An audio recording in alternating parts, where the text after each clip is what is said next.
गौरव जी, पहला सवाल आपसे ही है, ये एग्जिट पोल कितना एग्जैक्ट मानते हैं आप? देखिए, कल से एग्जिट पोल का सिलसिला जारी है और शोभना जी, बहुत सम्मानपूर्वक एक बात कहूंगा, पोल ऑफ पोल्स करीब 7-8 ऐसे एग्जिट पोल्स आए हैं अलग अलग चैनल के, सबकी बहुत विश्वसनीयता होती है।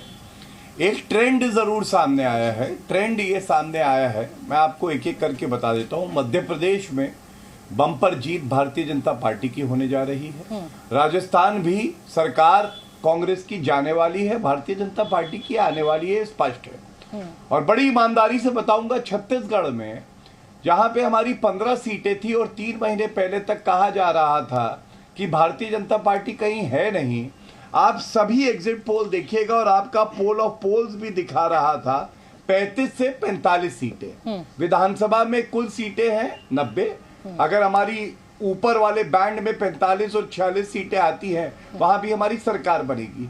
ये क्या दर्शाता है? ये दर्शाता है कि नरेंद्र मोदी जी के नेतृत्व में जो हमारी विनिंग तिकड़ी है ना, जीत की तिकड़ी, पहला नरेंद्र मोदी जी का नेतृत्व, विश्व के सबसे बड़े नेता है। दूसरा, हमारा मजबूत संगठन और लाखों करोड़ों कार्यकर्ता जो जमीन पे लगे रहते हैं आगे बढ़ाने के लिए देश को, प्रदेश को, फिर भारतीय जनता पार्टी को, जेपी नड्डा जी हमारे राष्ट्रीय अध्यक्ष। और तीसरा, हमारी जो आइडियोलॉजी है, जो हमारी विचारधारा है, वो अडिग है, अटल है। श्री अमित शाह जी वो गृह मंत्री है जो सुनिश्चित करते हैं जो सही है उसको सही कहा जाए, जैसा उन्होंने तमाम रैलियों में कहा। और खासकर तेलंगाना की बात कर लेते हैं, जहां उन्होंने कहा गैर संवैधानिक मुस्लिम आरक्षण को खत्म करेंगे। तीसरी बड़ी बात जो मैं अभी कह दूं, आपने कहा 2024 के चुनाव में क्या असर होगा। शोभना जी, याद करिए 2018 में 5 विधानसभा चुनाव के परिणाम आए, भारतीय जनता पार्टी एक भी प्रदेश नहीं जीती थी।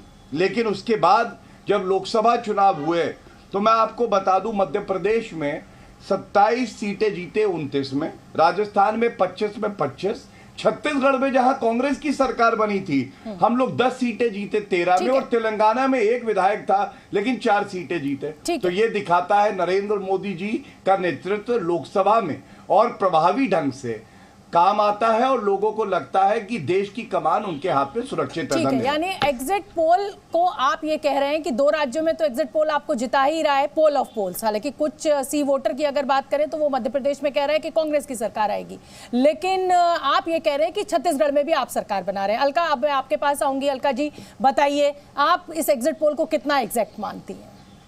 शोभना जी, सबसे पहले बहुत टाइम के बाद आपसे जुड़ रही हूँ और खुशी हुई आपको देखकर। मुझे था शायद आज दीपक चौरसिया जी कर रहे हैं, पर शोभना सामने आई, अच्छा लगा। शोभना जी, आपने बहुत छोटी सी चीज मुझसे मांगी थी कि हम लोग बीच में एक दूसरे के ना बोले। गीता, कुरान, बाइबल, संविधान बहुत बड़ी बातें हैं, ये इन्हें समझ नहीं आएंगी। आपने बहुत छोटी चीज मांगी और मैंने वो आपको दी कि मैं बिल्कुल अपनी बारी में ही बोलूंगी। ये कह रही है 2018 में 5 राज्यों में इनकी सरकार आएगी, ये कह रहे थे, उस तरह लेकर बैठे थे कि अगर 2018 में 5 राज्यों में डबल इंजन की मोदी जी की सरकार नहीं बैठेगी, उस तरह लेकर सर मंडवा दूंगा। 2018 में भाजपा का 5 राज्यों में मध्य प्रदेश, राजस्थान, छत्तीसगढ़, तेलंगाना, मिजोरम में सुपड़ा साफ हुआ, उस तरह आज भी किसी का मुंडन करने का इंतजार कर रहा है। दोबारा चुनौती देती हूँ, सबसे पहले पहली सरकार कहीं बनते हुए देखिएगी 90 सीटें हैं जहां पर छत्तीसगढ़ में। दूसरे नंबर पे 119 सीटों के साथ तेलंगाना में सरकार बना जाएंगे 12 बजे तक। तीसरा मध्य प्रदेश 230 सीटें हैं, समय लग सकता है रिजल्ट आने में। तीसरी सरकार लिख लीजिएगा मध्य प्रदेश। और चौथी राजस्थान में बहुमत जहां तक लग रहा है भाजपा को नहीं मिल रहा है, निर्दलीय 20 विधायकों को ये देते हुए एग्जिट पोल दिखा रहे हैं और वो ज्यादातर कांग्रेस के हैं, हमें मालूम है, हमारी बातचीत शुरू हो चुकी है। और राजस्थान में भी हम सरकार बनाते हुए आपको दिखेंगे। अमित शाह जी का ये जिक्र कर रहे थे, इन्होंने पूरा चुनाव राजस्थान का सांप्रदायिक करना चाहा, चले गए थे कन्हैया लाल की चिंता कर रहे थे और भूल गए कि कन्हैया लाल का मामला तो एनआईए में चल रहा है जो अमित शाह जी के अधीन है। 1 साल से अपराधियों को फांसी के तख्ते पर झुलाने से किसने आपको रोक दिया? आप तो बेल दे रहे थे और मोदी जी वहां पर मुद्दा बना रहे थे।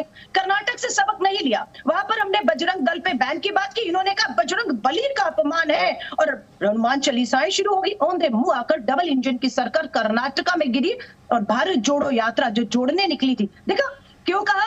अरे कुरान की शपथ ले ले, 4% मुसलमानों का आरक्षण खत्म करेंगे। आप सब जानते हैं, आप अल्पसंख्यक, आदिवासी, दलित विरोधी सरकार है। ओबीसी की जब हक की बात आती है महिला आरक्षण में भी, तो प्रधानमंत्री जी कहते हैं मैं ओबीसी, लेकिन जब दूसरे ओबीसी को हक देने की बात आती है तब कहते हैं नहीं नहीं, कोई जाति नहीं है, सारे गरीब है, और गरीब एक जाति। कितनी अच्छी तरह बच गए ये सब लोग। तो मैं आपको विश्वास से कह रही हूँ, एग्जिट पोल साइड पे रख दीजिए। 3 तारीख को एग्जैक्ट पोल आएगा। 5 राज्यों में भाजपा का एक बार फिर से सुपड़ा साफ होगा। कांग्रेस पूर्ण बहुमत की 3 राज्यों में, और राजस्थान में और मिजोरम में भी आप देखेंगे हमारे समर्थन से सरकार बनेगी और दोबारा बैठेंगे। उस तरह पूछेगा, जरूरत हो तो बता दे। चुनौती स्वीकार कर रहे हैं। बिल्कुल ठीक है गौरव जी, मैं आऊंगी आपके पास जवाब के लिए, लेकिन मेरे साथ 2 मेहमान और हैं। पहली टिप्पणी मैं सबकी ले लेती हूँ और उसके बाद आप अलका जी ने जो भी मुद्दे उठाए, पॉइंट्स उठाए, आप लिख लीजिए और फिर तसल्लीबख्श तरीके से आपको समय दूंगी, आप जवाब दीजिएगा। अनुराग भदौरिया, कितना ये एग्जिट पोल एग्जैक्ट है? हालांकि देखिए, अब कल मेरे साथ एक प्रवक्ता थे बीजेपी के, वो कह रहे थे ना 3 में ना 13 में, और समाजवादी पार्टी, आप सिर्फ मध्य प्रदेश में ही अपनी सीटों का दावा कर सकते हैं, लेकिन ओवरऑल क्योंकि आप इंडिया गठबंधन का हिस्सा हैं, 2024 के लिए इस एग्जिट पोल को आप कैसे देख रहे हैं और कितना एग्जैक्ट मानते हैं इसे?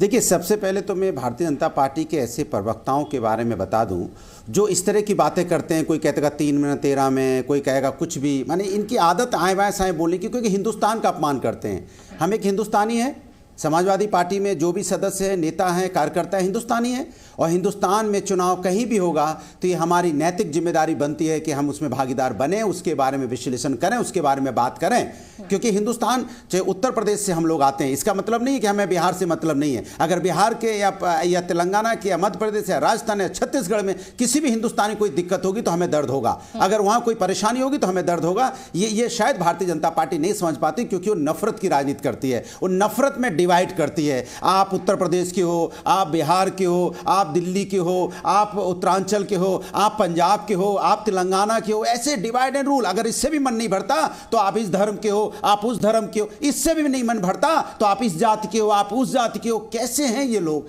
ये राष्ट्र का भला कर सकते हैं? जो राष्ट्र को हिस्सों में बांट के सत्ता पाना चाहते हो, कभी राष्ट्र की बात नहीं कर सकते, वो सत्ता की बात तो कर सकते हैं। आपने देखा होगा एग्जिट पोल आपका आया, अनुराग जी, अखिलेश यादव ने कहा था कि कांग्रेस पर भरोसा मत करना, चिरकुट पार्टी।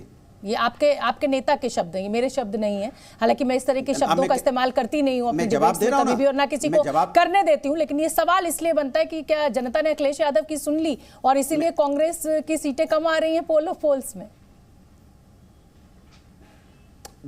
देखिए, इसके पहले भी समाजवादी पार्टी मध्य प्रदेश में लड़ी है। इसके पहले भी 6-6, 7-7 सीटें मध्य प्रदेश में समाजवादी की आई हैं। समाजवादी पार्टी मध्य प्रदेश में आज से नहीं, वर्षों से है, जब से समाजवादी पार्टी बनी है। और हम हमेशा वहां पे, जब आपके भी रिजल्ट आएगा तो आप देख लेना, कम से कम 5-6 सीटें समाजवादी की फिर जीतेंगे। और सुन लीजिए, समाजवादी पार्टी हमेशा से एग्जिस्ट करती है वहां पे, लेकिन ये कहना भारतीय जनता पार्टी के या कुछ और लोग ये कहना की कोशिश करते हैं कि भारतीय समाजवादी पार्टी को कम आंकने की मध्य प्रदेश में कोशिश करते हैं, ये उनकी भूल है। क्योंकि समाजवादी पार्टी वो एक मजबूत पार्टी है। ठीक है, कांग्रेस अच्छी बात है। अब मुझे एक बात में आपका रुख कर लेने दीजिए भदौरिया साहब। नहीं, सुन तो लीजिए, एक सेकंड और दूसरे दल भी वहां लड़ते हैं। तो ये जो कुछ लोग हैं, जो बीजेपी और बीजेपी के सहयोगी लोग हैं, ये हर दल को कमजोर आंकने की कोशिश करते हैं। मैं उनको सीधा बता दूं, ये मजबूत नेताओं की बात है, मजबूर नेताओं की नहीं है। जैसे मजबूत नेताओं की बात है, मजबूर नेताओं की नहीं है।